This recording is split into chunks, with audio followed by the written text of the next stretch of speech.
መዝሙር 27 አቤቱ አምላኬ ሆይ ወደ አንተ እጮኻለሁ፣ ቸልም አትበለኝ። ቸል ብትለኝ ግን ወደ ጉድጓድ እንደሚወርዱት እሆናለሁ። በቤተ መቅደስህ እጆችን ባነሳው ጊዜ ወደ አንተ የጮኹትን የልመናዬን ቃል ስማ። ከኃጥአን ጋር ነፍሴን አትውሰዳት። ክፋትን በልባቸው እያለ ከባልንጀራቸው ጋር ሰላምን ከሚናገሩ ዓመፅ አድራጊዎች ጋር አትጣለኝ። እንደ ሥራቸውና እንደ ሐሳባቸው ክፋት ስጣቸው፣ እንደ እጃቸውም ሥራ ክፈላቸው። ፍዳቸውም በራሳቸው ላይ መልስ።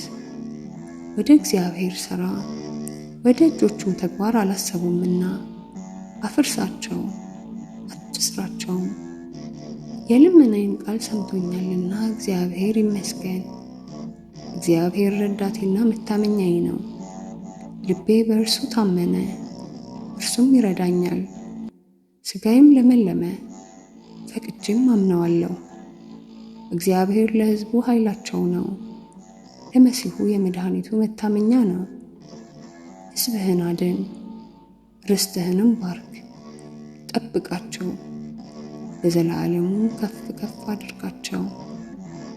ምስጋና ይሁን አንድ አምላክ ለሆነው ለአብ ለወልድ ለመንፈስ ቅዱስ አሜን።